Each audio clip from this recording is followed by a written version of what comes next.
My name is Vivek Sharma. I head the Lenovo Data Center Group for India.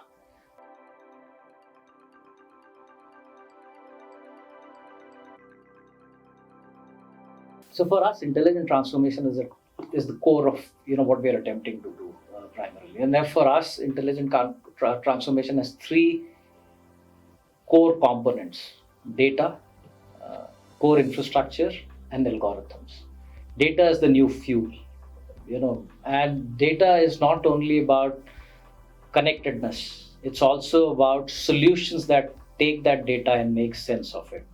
The second part of it, once it reaches a central place, how do you process it? What happens in your data center at the core?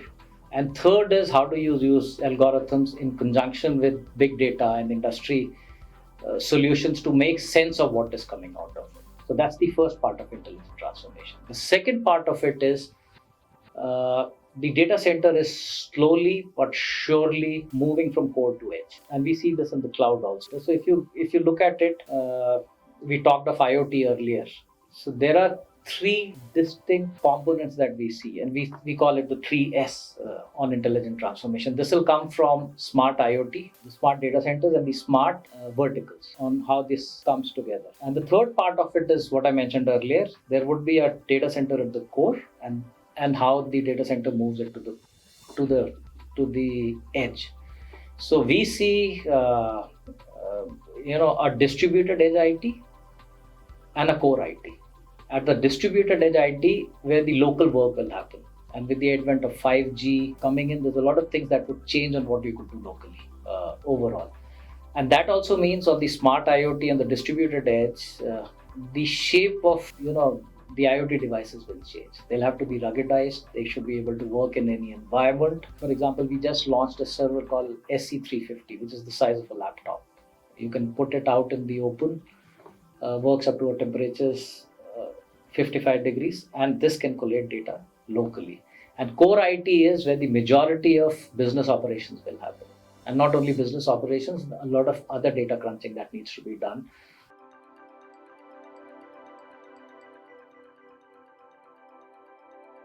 So our approach to AI is, it comes from a perspective of at what stage of the journey a customer would be. Either AI or machine learning overall. So we have a set, innovation centers across the globe in Raleigh, North Carolina, Stuttgart, Germany, Beijing, and Taipei, where customers can actually bring their workloads to test. And we have experts and data scientists available to fine tune those solutions. And they can try it for free on these data centers. And we also have focused on development of orchestration layers and softwares, because the whole idea is that you should grow modularly as you work. So we've invested in developing our own IP on orchestration. It's called LECO, and it helps you grow. As you add more and more, instead of doing a one big bang approach on this overall.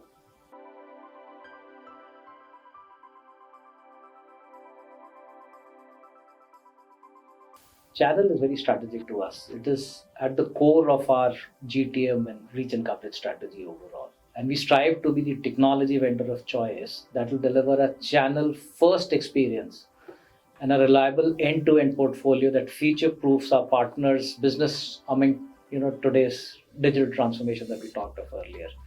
We put channel partners at the heart of our business, 100% committed to taking action and improving to build a true win-win partnership overall. 80% of DCG business in Asia Pacific uh, is coming through our channel partners, and we are committed to equipping our partners in staying relevant, as well as future proof their businesses as we move forward. And in these slides, we've made major changes to Lenovo Partner Portal, on because that's the base on which they interact with us.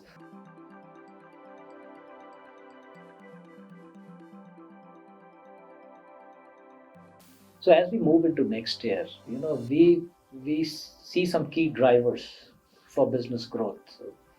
I talked about the data, the digital, the transformation at the data center as we move forward.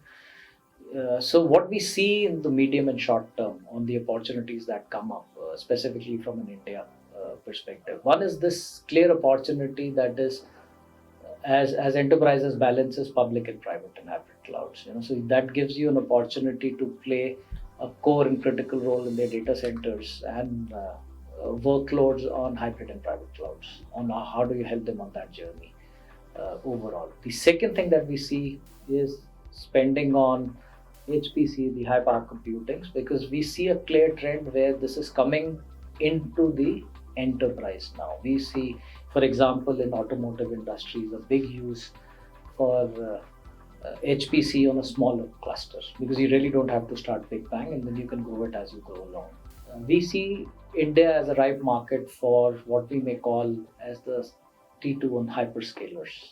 If you really look at our G team on a global basis, there are 4 areas that we focus on: hyperscale, hyperconverged, HPC and AI, and the data center infrastructure, the core server storage, and there's the services right around it. And we're adding IoT and edge servers to this whole mix. So it follows this basically the same philosophy as we go for India. So we have a clear map out strategy and focus for the hyperscalers in India and these are homegrown companies. The other is the trend on hyperconverged and software defined and how do you leverage it, which marries to your balance between public and hybrid and private clouds. Third, HPC, I think we see a lot of movement. Government has announced a lot of initiatives, both from a supercomputing perspective on AI. Overall, there's funding for this in government and education across, so that's an upcoming segment that we're very excited about. And fourth is, the traditional data center infrastructure as you know it. We see opportunities in the SAP migration at customer end, for example, and this would be across verticals overall. So that is the broad areas that we look at.